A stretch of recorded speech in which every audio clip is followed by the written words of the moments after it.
हरिओम, ओम आनंद में, ओम शांति में, ओम ज्ञान में आप सभी दर्शकों का हमारे चैनल पर स्वागत है। आज हम लोग बीएड फर्स्ट सेमेस्टर के अंतर्गत नैतिक विकास के निर्धारक यानी नैतिकता के विकास किन किन गतिविधियों पर निर्भर करती है, इस पर हम लोग अध्ययन करते हैं। तो अगर हम बात करें, नैतिकता का मतलब होता है नीति नियम का विकास, यानी किस नियम से कोई कार्य करें, किस नीति से, यानी नियमों का क्रमबद्धता नीति कहलाती है। नियमों की क्रमबद्धता नीति कहलाती है।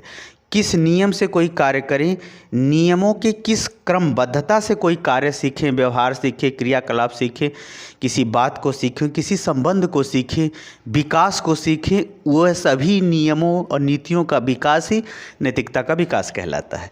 सब अर्थ बहुत अच्छे से समझाया जा चुका है। प्लीज़ प्ले लिस्ट में जाइए और वहाँ से पढ़ करके डिटेल में आइए। आगे चलते हम लोग, इसका किस प्रकार से विकास होता है, ये किन किन बातों पर निर्भर करता है, किन गतिविधियों पर निर्भर करता है।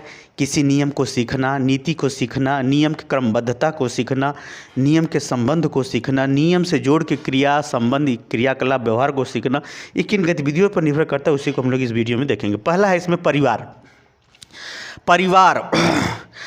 अगर सिंपल अर्थ निकालें, परिवार का मतलब होता है व्यक्तियों का ऐसा संगठित समूह जहाँ पर एक दूसरे के ऊपर न्यौछावर हों, वारित हों, उसे क्या कहते हैं, परिवार। दूसरे अर्थों में आप जो सुनते हैं, परिवार का तात्पर्य वो होता है कि ऐसा व्यक्तियों का वह समूह या वह संगठन जहाँ पर लोग एक साथ खाना खाते हों, एक मकान में रहते हों और उनमें रक्त संबंध पाया जाता हो और लोग एक दूसरे की सुरक्षा और सम्मान का ध्यान रखते हों और बच्चों का लालन पालन, उसे हम क्या कहते हैं, परिवार। ऐसे भी कहा जाता है जहाँ माता पिता, भाई बहन, दादा दादी एक साथ रहते हों और उनमें रक्त संबंध पाया जाता हो, उसे भी परिवार कहते हैं। रह गई बात कि यहाँ नैतिकता, परिवार में क्या वो नियम सीखता है, ये जानना जरूरी है। परिवार के जो सदस्य हैं उनकी कैसी एक दूसरे के प्रति कैसा संबंध है, कैसी भाषा है, कैसा सम्मान है, कैसा व्यवहार है, कैसा दृष्टिकोण है, कैसा सोच समझ रखते हैं, उनके आधार पर बालक के अंदर क्या होता है, नियम नीति का विकास होता है, नैतिकता का विकास होता है। यानी परिवार के बीच, परिवार में संबंधों के बीच, परिवार में लोगों के संबंधों के बीच, परिवार के सदस्यों द्वारा किए गए आचरण और व्यवहार, परिवार के सदस्यों द्वारा बोली भाषा, परिवार के सदस्यों द्वारा एक दूसरे के प्रति सहयोग सहानुभूति, परिवार के सदस्यों द्वारा विभिन्न प्रकार के सामाजिक, सांस्कृतिक, धार्मिक घर में अंदर जो कार्यक्रम है, उन सब के द्वारा बालक क्या करता है, उन सभी नियमों को, उसके नीतियों को, यानी नियम की क्रमबद्धता इत्यादि को भी सीखता है, जिससे उसका नैतिकता का विकास होता है। दूसरा है मित्र मंडली। मित्रता, रिश्तों में मित्रता बहुत बड़ी चीज़ होती है। मित्रता का मतलब होता है जिससे मित्रता होती है उसमें समान दर्जा हो जाते हैं, समान स्तर हो जाता है। मित्रता में कोई छिपाव या दुराव नहीं होता, असत्य नहीं होता मित्रता में। तो बालक जब मित्र मंडली के बीच में आता है, जब थोड़ा सा होशियार होता है, पास पड़ोस के बालकों के संग खेलना या विद्यालय में जाके खेलना या अन्य जगहों पर खेलना कूदना, पढ़ना लिखना, तो जो मित्र मंडली होती है, यदि उसकी मित्र मंडली अच्छी है तब तो उसका नैतिक विकास अच्छाई की तरफ होगा। यदि उसकी मित्र मंडली खराब है तो उसका विकास अनैतिक की तरफ होगा, पशुता भरा होगा। कहने का हमारा ये है, तात्पर्य है कि मित्रता जितनी ही उसकी पवित्रता के साथ होगी, पवित्र व्यवहार, पवित्र ज्ञान, पवित्र व्यक्ति, पवित्र साथी, पवित्र विचार, पवित्र ग्रंथ, पवित्र क्रियाकलाप, यानी जितने ही अच्छे क्रियाकलाप, ग्रंथ, व्यवहार या विद्यार्थियों से होगी, एक प्रकार से समझिए कि मित्रता जो है जितने ही अच्छे विद्यार्थी से होगी, जितने ही अच्छे बालकों से होगी, उसका नैतिक विकास उतना ही अधिक होता रहेगा, होगा। अगर उसका मित्र मंडली खराब मिल गया, उसकी दोस्ती खराब लोगों से हो गई, उसकी संगत खराब हो गई, तो निश्चित रूप से वह अपराधी भी किस्म का होता है। हिली और ब्रानर के अध्ययन द्वारा यह बताया गया कि 62% जो बाल अपराधी होते हैं, यानी लगभग 12 वर्ष की कम आयु के, या ऐसे मान लीजिए कि 12 वर्ष के लगभग तक की आयु के जो बाल अपराधी बालक होते हैं उसमें 62% बालक ऐसे होते हैं जो बाल अपराध करते हैं वे गलत संगत के कारण से करते हैं। इनका एक अध्ययन ये भी बताता है कि मंद बुद्धि के कारण से, बुद्धि की कम क्षमता के कारण से, संवेगों के अनियंत्रित होने के कारण से बाल अपराध मात्र 13.2% होता है। तो कहने का मतलब मित्र मंडली बहुत महत्वपूर्ण होती है। इसलिए हर अभिभावक को अपने बालकों की संगत, अपनी बालिकाओं की संगत को ध्यान में रखना चाहिए और बीए तक यानी उनको हाथ में मोबाइल नहीं देना चाहिए। सिंपल सा बात है।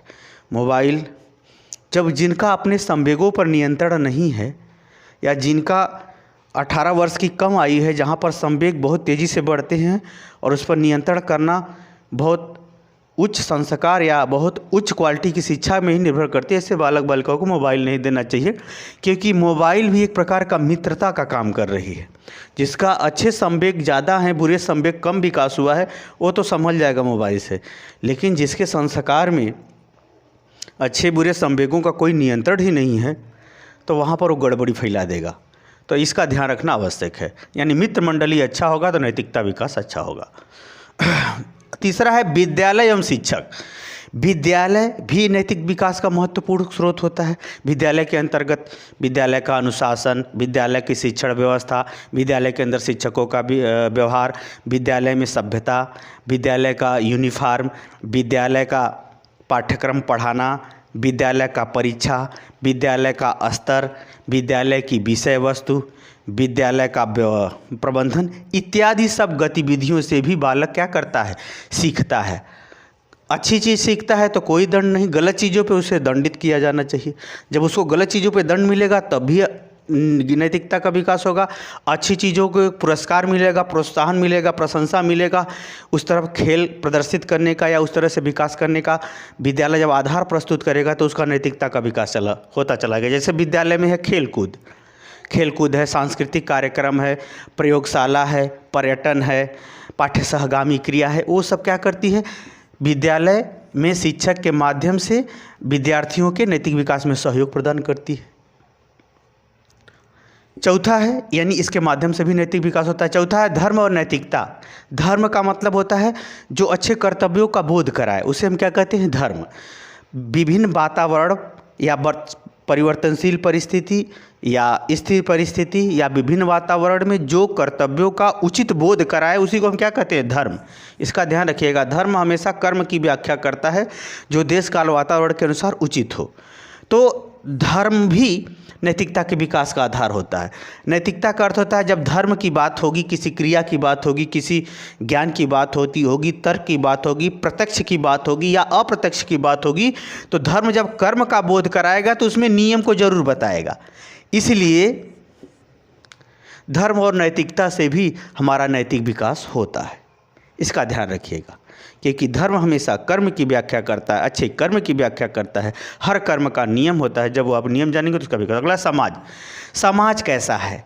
समाज में सब समान भाव है, समाज संगठित है, समाज सामूहिक है, समाज में कोई भेदभाव नहीं है, समाज में कोई दुराव नहीं है, समाज में सामाजिक स्तर लोगों का अच्छा है, सामाजिक व्यवहार अच्छा है, समाज में सभी संस्कृतियों धर्मों का सम्मान है, तो हमारा नैतिक विकास अधिक होगा। यदि समाज में अंदर कलह कलेश है, छीना झपटी है, अशांति है, लूट खसोट है, बेईमानी है, तो हमारा नैतिक विकास क्या होगा, खराब होगा।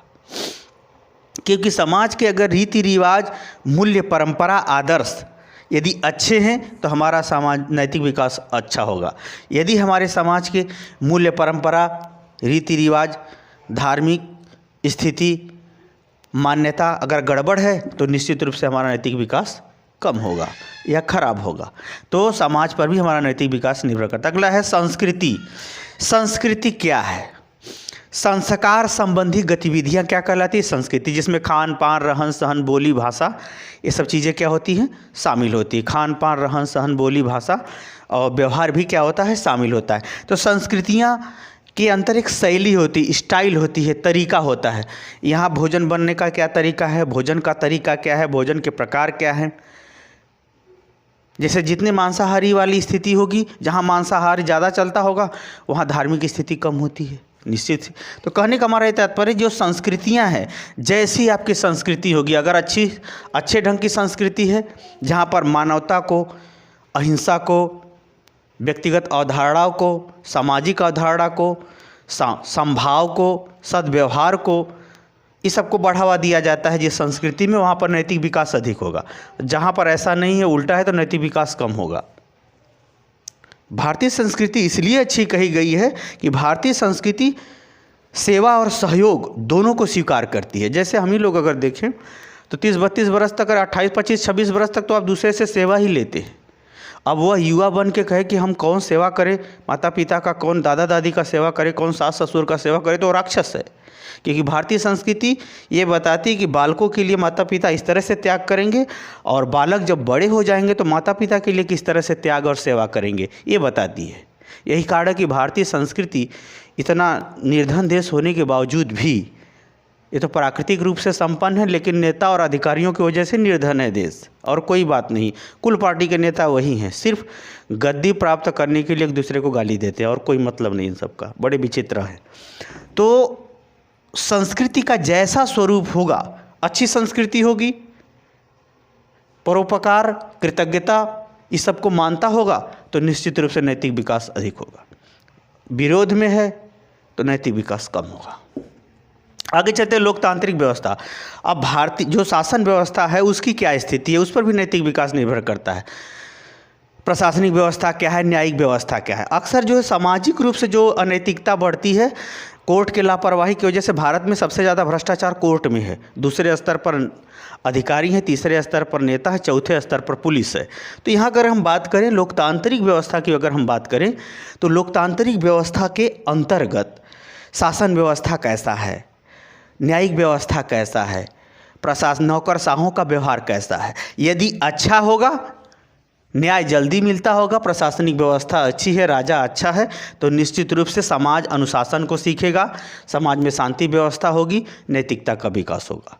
लेकिन अगर लोकतांत्रिक व्यवस्था के अंतर्गत मताधिकार का कोई प्रयोग न कर पाए, अभिव्यक्त कोई न कर पाए, न्यायालय फैसला जल्दी न देता हो, नौकरशाह घूसखोर सूदखोर हो, तो ऐसे परिस्थिति में जो है समाज में नैतिकता का विकास कम होगा। थोड़ा सा ये स्तर जो है काफ़ी ऊंचा स्तर का है, लेकिन फिर भी ये ज़रूरी है नैतिकता विकास के अंतर्गत इसको समझने के लिए। अगला है मीडिया।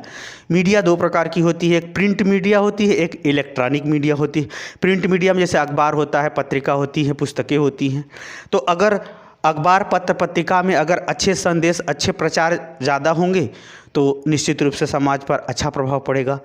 अगर इलेक्ट्रॉनिक मीडिया की बात करें, जैसे टीवी, मोबाइल है, फेसबुक है, व्हाट्सएप है, ये सब जो है जो चलचित्र के माध्यम से हम लोग देखते हैं, वीडियो कॉन्फ्रेंसिंग, सिनेमा, ये सब है, रेडियो, ये सब जो है इलेक्ट्रॉनिक मीडिया है। इलेक्ट्रॉनिक मीडिया अगर गलत चीज़ दिखाती है, निगेटिव चीज़ ज़्यादा दिखाती है, तो निश्चित रूप से नैतिक विकास कम होगा। अच्छी चीज़ दिखाती है, अच्छा संदेश जाएगा, अच्छा विकास होगा। बड़े अचरज की बात है कि महिलाएं सम्मान की इच्छा बहुत करती हैं, और महिलाएं नैतिक भी ज़्यादा होती है, धार्मिक भी ज़्यादा होती, फिर भी इनके खिलाफ इतने संगीत, ऐसे संगीत आए हैं, फिर भी महिलाओं का कोई विरोध नहीं है।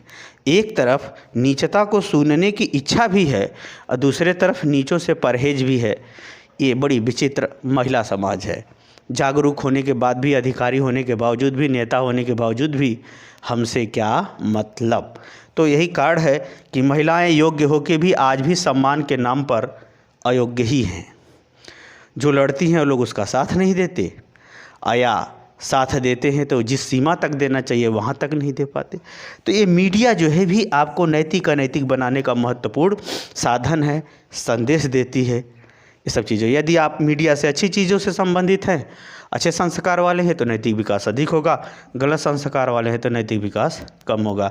क्योंकि मीडिया ज्ञान व्यवहार का एक सागर बन चुका है, जिसमें जो जैसे दृष्टिकोण से डुबकी लगाएगा वैसा ही सीख पाएगा। तो मीडिया के अंतर्गत आप किस रूप में लेते हैं इसको, उससे आधार पर आपका नैतिक विकास होगा। मुझे उम्मीद है नैतिक विकास को जो निर्धारक हैं, किस प्रकार से नैतिक विकास का स्वरूप बनता है, इन सब बातों को आप समझ गए होंगे।